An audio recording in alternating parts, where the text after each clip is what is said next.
The Alpha had always been a creature of strength, but strength alone was not enough to secure a future.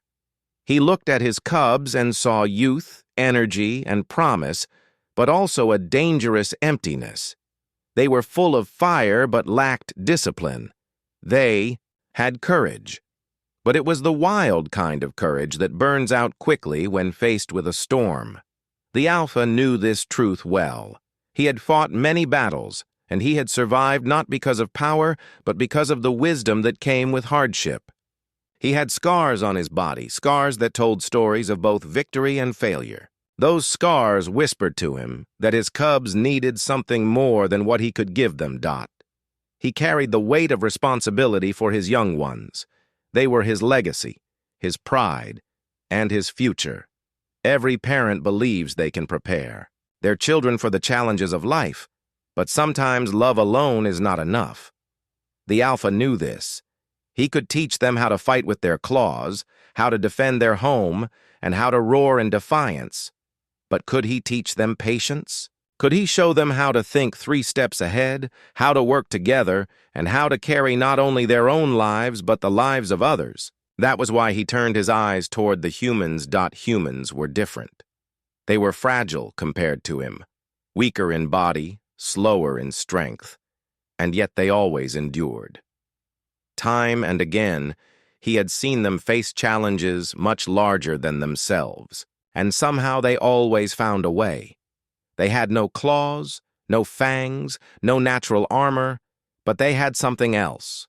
They had unity, they had order, they had discipline, and most of all, they had the art of war. The Alpha respected this, even if he did not fully understand it. When he saw humans march together, when he saw them build walls, form ranks, and protect one another, he knew there was something powerful in their way. It was a power that did not come from teeth or muscle. It came from the mind and from the heart. That was the gift he wanted for his cubs. The decision did not come easily. No parent wants to let go of their children. Every instinct inside him told him to keep them close, to shield them, to raise them with his own hands. But instincts are not always enough to shape the future.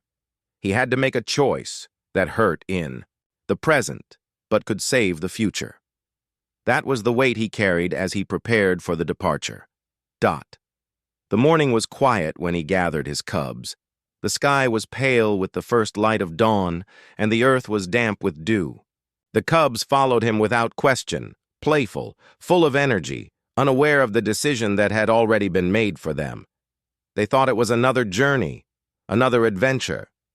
Their laughter echoed as they chased one another, pouncing, rolling, showing off their strength in little bursts. The Alpha watched them, his chest heavy with pride, but also sorrow. He led them to the edge of the valley, where the human camp stood. Smoke rose in thin trails from the campfires, and the sound of human voices carried on the wind. The cubs slowed, their eyes widening with curiosity. They had seen humans before from a distance, but never up close like this. The Alpha stood tall, steady, hiding the conflict in his heart. The humans noticed them. They did not raise their weapons. Instead, they stood calm, waiting.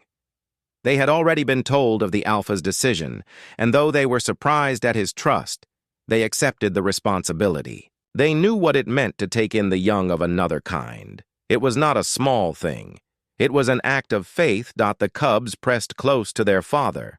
They did not understand why he brought them here. One of them tugged gently at his side, as if asking whether they would return home soon. The Alpha lowered his head, touched them gently, and stayed silent. He did not have the words to explain. Sometimes words cannot carry the weight of a decision. When the time came, he stepped forward and signaled for the cubs to go. They hesitated at first. Their small eyes darted between him and the humans. The Alpha gave a low, steady growl, not of anger, but of guidance. It was his way of telling them to be brave, to trust him. Slowly, the cubs moved toward the humans. The humans crouched down, making themselves smaller, less threatening. They extended their hands, offering food, warmth, and welcome. The cubs sniffed, studied, and after a long pause, they accepted. One by one, they crossed the invisible line between their father's world and the human camp Dot. The Alpha stood still. He did not move, though every part of him wanted to run forward, pull them back, and hold them close. His heart pounded with fear, but beneath the fear was hope. This was his gift to them. Not comfort, not safety, but the chance to become something greater, Dot. When the last cub crossed over, the Alpha let out a long, deep breath. He lifted his head and looked at the humans. His eyes met theirs, and though no words were spoken, the message was clear. Protect them, teach them, make them strong, Dot. The humans nodded. They understood. The Alpha turned away. He walked back into the valley alone, his footsteps heavy, his figure strong but his heart aching. He did not look back because looking back would have broken him. But deep inside he carried the belief that one day his cubs would return. And when they did, they would not return as the same young ones he had left at the camp. They would return with something greater than strength. They would return carrying the art of war. When the cubs first entered the human camp, they were filled with curiosity and unease.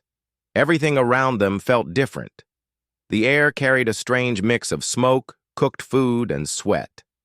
The ground was marked with footprints and lines where humans had trained, marched, and built their shelters. The cubs had grown up in wild open spaces where the wind and trees were their only company. Here, in the camp, the world was organized, ordered, and alive with human activity. The humans did not rush them. They knew the cubs needed time to adjust.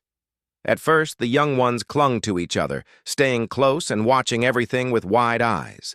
They noticed how humans moved together, not randomly like animals in the wild, but in rhythm, almost, like music.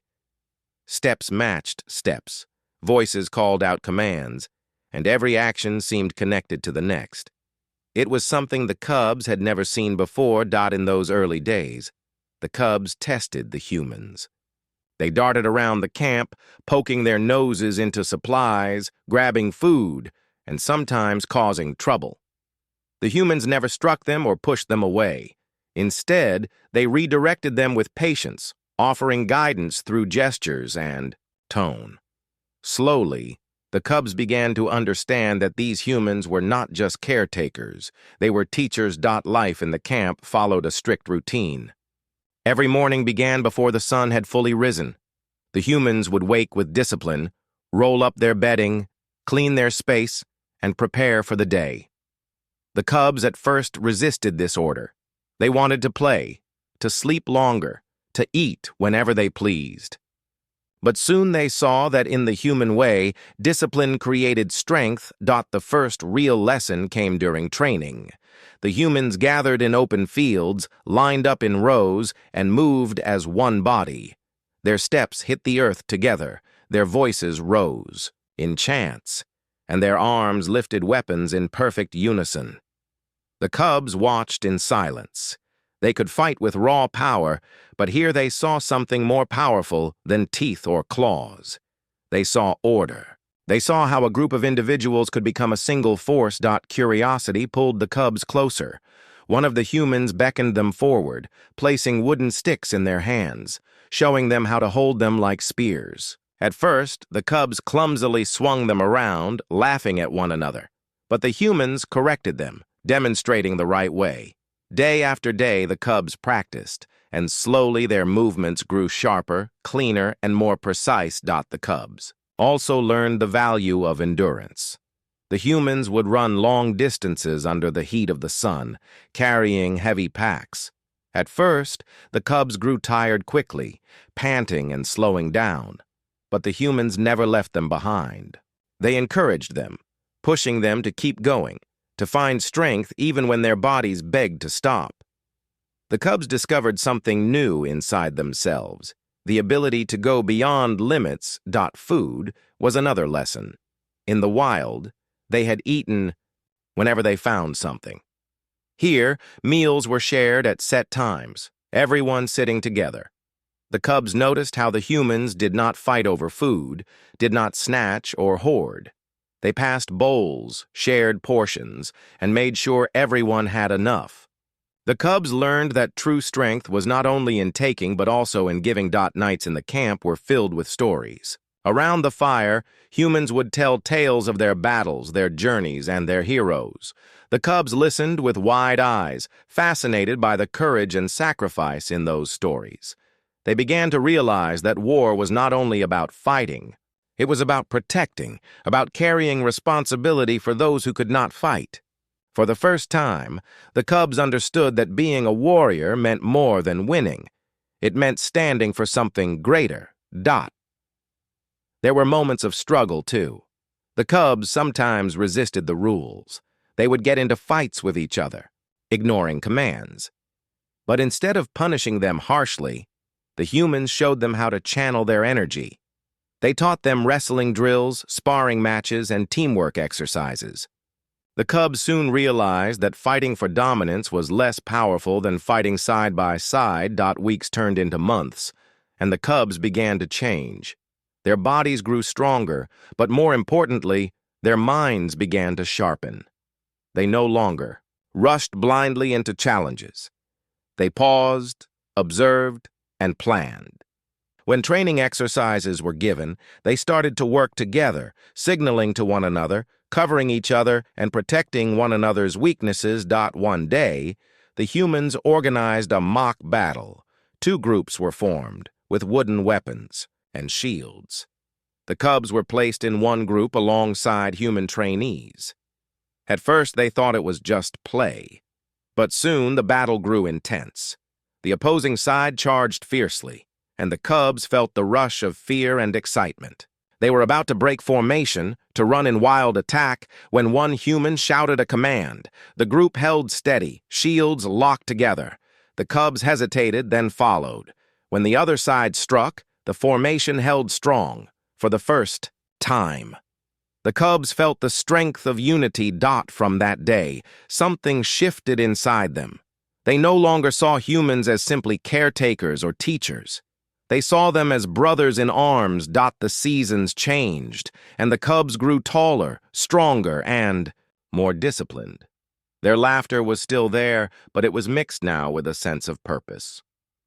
They woke early without protest, trained without complaint, and sat by the fires with thoughtful silence, absorbing every lesson. The humans had given them something their father could not: the art of war shaped through unity, patience, and sacrifice. The Alpha had sent them away with hope, but even he could not imagine the depth of change happening inside them. The cubs were no longer wild youths chasing shadows in the forest. They were becoming something new, not just warriors, but leaders in the making. And though they did not yet realize it, every day in the camp was shaping them for the moment they would return home. When that time came, they would not return as children. They would return carrying a gift greater than strength alone. They would return carrying the human way, the art of war. The days in the camp slowly turned into weeks, and the weeks stretched into months. What had started as a strange, unfamiliar world for the cubs was now becoming their home. The sound of commands shouted across the training field, the steady rhythm of boots hitting the ground, the clang of wooden weapons in drills, all of it became part of their daily lives. The cubs no longer looked lost among the humans. They were beginning to move with the same rhythm, the same discipline, and the same strength. At first, their bodies resisted the change. They grew tired quickly during long runs. Their muscles ached after endless drills, and their minds struggled to follow the strict routines. But the humans did not allow them to give up. Every time one of them slowed, there was a voice beside them pushing them forward. Every time they stumbled, there was a hand reaching out to lift them back to their feet. The cubs learned that strength was not about never falling. It was about always rising again. Slowly, their bodies adapted. Muscles grew lean and strong. Their movements became sharper, and their breaths lasted longer. What once felt impossible began to feel natural. They could now keep up with human soldiers during long marches. They could hold their weapons steady without their arms shaking. They could even train under the burning sun or the cold night winds without giving up. But the greatest change was not in their bodies. It was in their minds. The cubs had grown up believing that fighting meant rushing in with all their strength, using raw power to overwhelm an enemy. But the humans showed them something different. Fighting, they learned, was not just about force. It was about patience, timing, and strategy. In one lesson, the cubs were placed in a mock fight against a group of humans. Excited, they charged. Forward recklessly, certain their speed and claws would give them the advantage. Within moments, they were surrounded, blocked from all sides, and forced down in defeat. Their pride was hurt, but the humans did not mock them. Instead, they explained what had happened. The cubs had relied only on their strength. The humans had relied on their coordination. That day, the cubs understood that strength alone could not win battles. From then on, they began to listen more. Carefully. They paid attention when strategies were drawn in the dirt. They asked questions when formations were explained. They studied how humans communicated during a fight, not with endless words, but with quick signals, with eye contact, with trust. Soon, the cubs were no longer charging recklessly into practice battles. They were planning, moving with purpose, and covering each other as a team. Even their playful games began to change. Where once they had wrestled only for fun, now they tested each other's tactics. They would split into small groups, trying to outsmart the other side using lessons they had learned during training.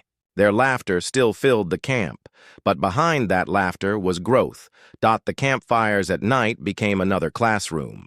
The humans told stories of great wars, of mistakes made and victories won, of leaders who had inspired their people and soldiers who had given everything for others. The cubs listened closely, their young minds absorbing not just the words, but the values hidden inside them. They began to understand honor, sacrifice, and loyalty in ways they never had before. They realized that a warrior was not measured by how many battles he won, but by how many lives he protected. One evening, after a long day of training, the cubs sat quietly by the fire. The humans had been speaking about the importance of carrying responsibility, about how every soldier carried not only his own life, but also the lives of those standing beside him. The cubs looked at one another, and something passed between them, unspoken but powerful. For the first time, they felt the weight of responsibility. They were no longer just cubs trying to prove themselves. They were brothers, bound together by something deeper than blood. As the seasons passed, the change became visible to all. The once restless, playful cubs now carried themselves with calm confidence. Their steps were firm, their eyes sharp, their movements controlled. They began to wear the same simple training gear as the human soldiers, and when they walked through the camp, they no longer looked out of place. They looked like part of the unit. There was one particular moment that marked their transformation, clearly. The camp was challenged by a sudden danger. It was not a great battle, but a test of readiness. Everyone had to act quickly, forming ranks and defending their ground.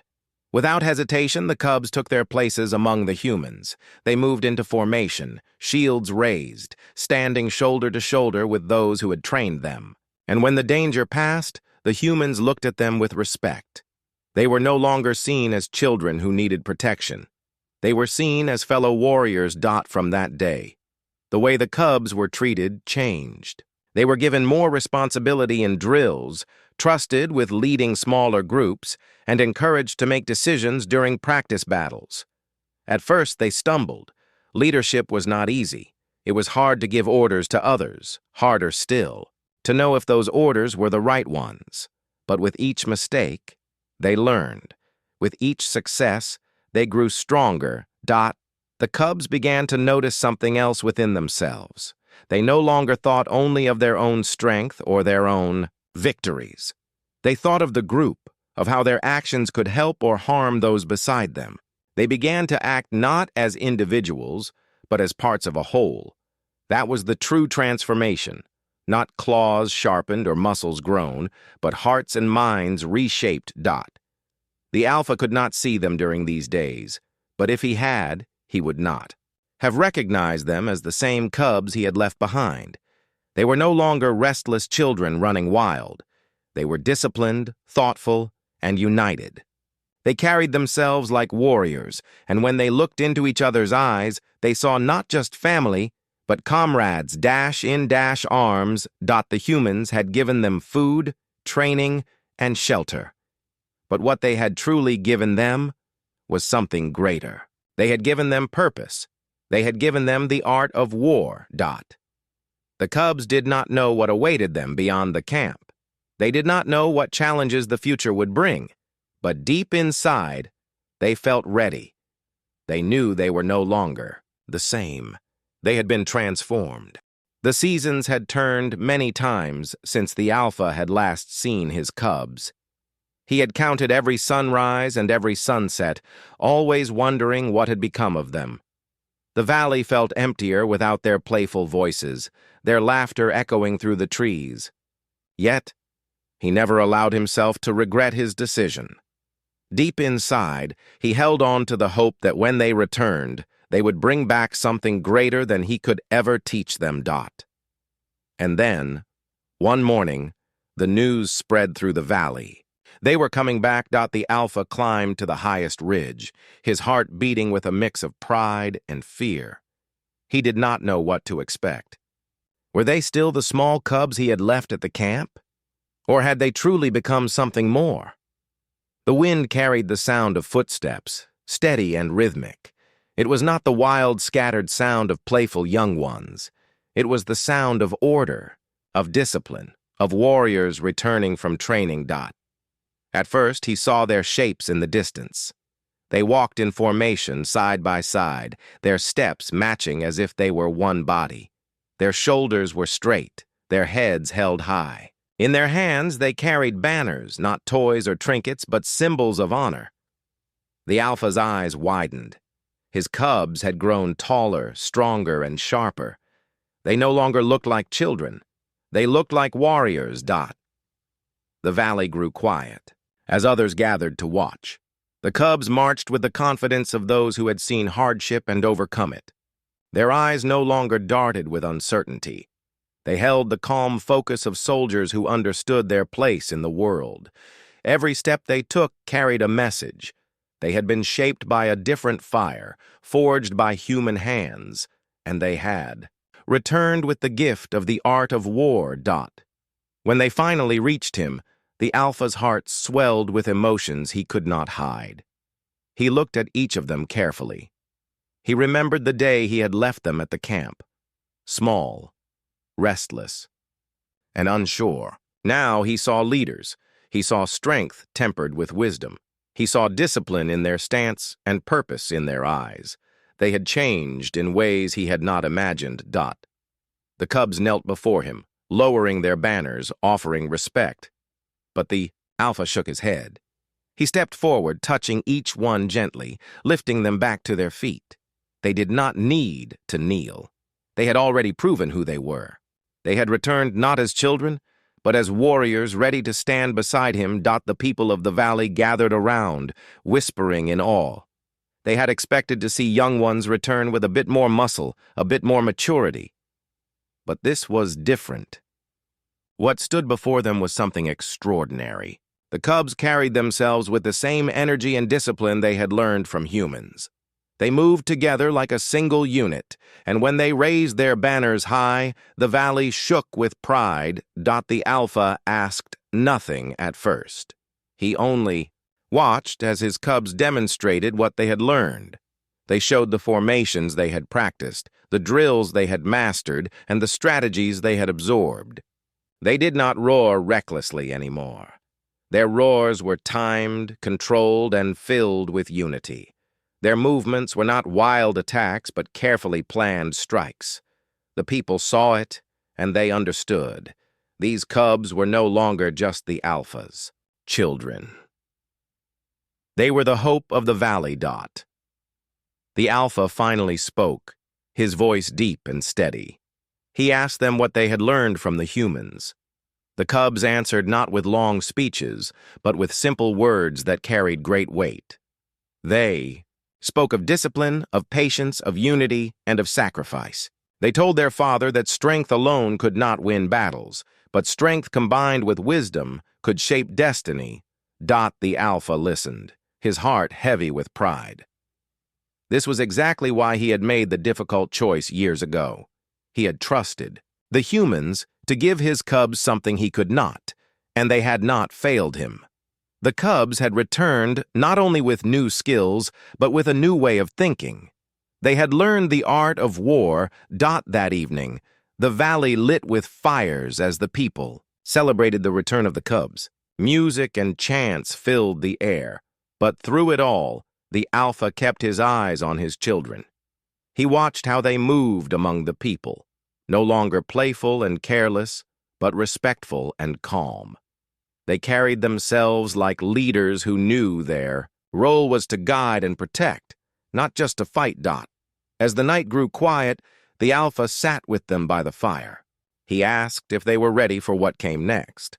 The cubs exchanged glances, and in their eyes he saw no hesitation.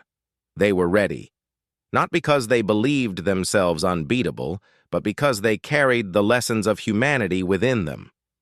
They had learned that battles are not won by strength alone, but by heart, discipline, and unity.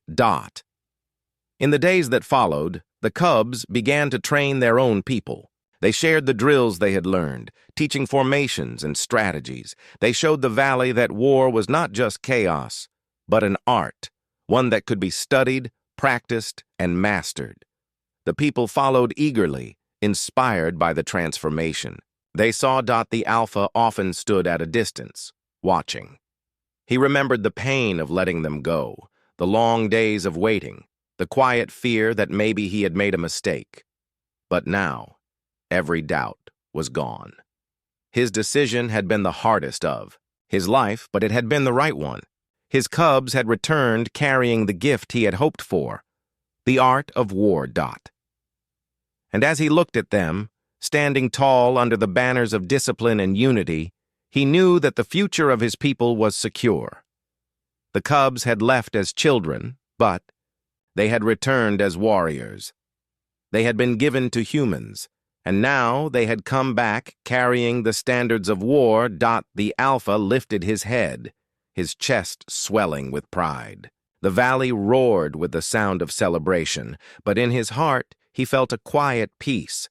His children had returned, and with them they carried not just strength but wisdom. They were no longer simply his legacy. They were the legacy of two worlds, shaped by the wild and refined by the human way. And in that moment, the alpha understood something deeply. Sometimes love means holding on, but sometimes love means letting go, trusting that those you love will return stronger than before. His cubs had proven that truth. They had returned, transformed, and with them they carried the art of war. The valley had changed ever since the cubs returned. Their arrival was not just a reunion between a father and his children. It was the beginning of something greater. The alpha's people, who had once relied only on raw strength and instinct, now found themselves learning a new way of life. And the cubs stood at the center of it all, no longer as children, but as teachers, leaders, and symbols of hope. Every morning, the training fields were filled with movement. The cubs, now grown, guided their people through drills the humans had once taught them. They drew lines in the dirt to explain formations, showed how to defend together, and taught when to advance and when to hold back. At first, the people struggled. They were not used to such discipline. Many wanted to fight as they always had, charging wildly with courage but little planning. But slowly, they began to see the difference.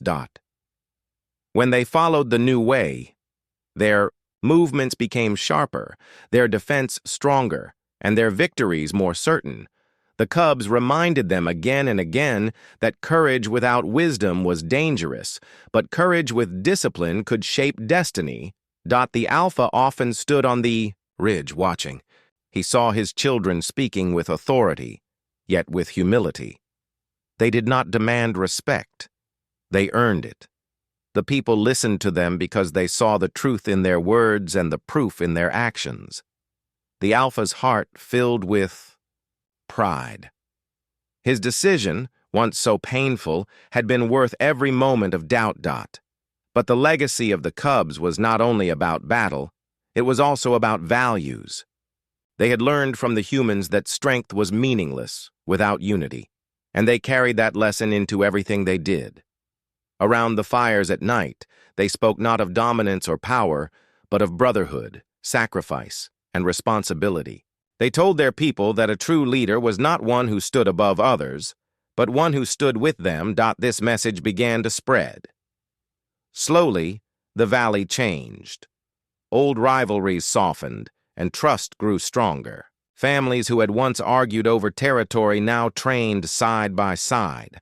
Warriors who had once fought only for themselves now fought for each other. The cubs had brought back more than tactics. They had brought back a new spirit. The alpha could see it everywhere. In the way the people moved, in the way they spoke, even in the way they faced challenges. No longer did they rush blindly into danger. They paused, planned, and faced it together. The alpha realized that his children had given his people something he could never have given them alone. A future that was not built only on strength, but on wisdom and unity. One evening, as the sun dipped low and the valley glowed with golden light, the alpha gathered his children by the fire. He wanted to hear from them what they thought of the journey they had taken. Each one spoke in turn. They spoke of the pain of leaving home, the challenge of adapting to the human way, the mistakes they had made, and the lessons they had learned. They admitted it had not been easy, but they said it had been necessary. The alpha listened quietly, and when they finished, he spoke. He told them that they had done what no one else could have done. They had carried the courage of their own people and mixed it with the wisdom of humanity. They had created something new, something that would last long after their footsteps faded. The cubs looked at one another, and in their eyes, the alpha saw understanding. They knew now that their journey had not been only about themselves. It had been about their people, their future, and the legacy they would leave behind. In the months that followed, their influence spread beyond the valley. Travelers who passed through noticed the change. They spoke of a people who moved with unity, who trained with discipline, and who carried banners of war not as tools of fear, but as symbols of protection. Word began to spread far and wide that the alpha's cubs had returned with something rare and powerful, the art of war shaped by humanity. The alpha knew this legacy would not remain only in stories. It was already shaping reality. His children were preparing the next generation, teaching young ones the same way they had been taught. The lessons of discipline, unity, and strategy were being passed down, carried like fire from one torch to another. The alpha realized that even when he was gone, this flame would not fade. There came a day when the alpha stood once more at the edge of the valley, watching his children lead a great assembly of warriors. He listened as they gave commands, saw how the people moved together with precision, and felt the pride of a father who had made the right choice. He understood now that a true leader is not measured only by what he does in his lifetime, but by what he passes on to the future. The cubs had become more than warriors. They had become symbols of a bond between two worlds. They carried in them the strength of their father's people and the wisdom of humanity. They were living proof that trust, even when painful, could create something far greater than anyone expected. The alpha lifted his eyes to the horizon. For the first time in many years, he felt peace. His children had returned, not just to him, but to their people. They had brought with them a legacy that would outlive them all. and as the fires of the valley glowed into the night, he knew that this legacy would guide them through whatever storms the future might bring. The cubs had been given to humans as children. They had returned as warriors. But more than that, they had returned as leaders who carried a gift that no one could take away. They had returned with the art of war, and with it, they had given their people a future.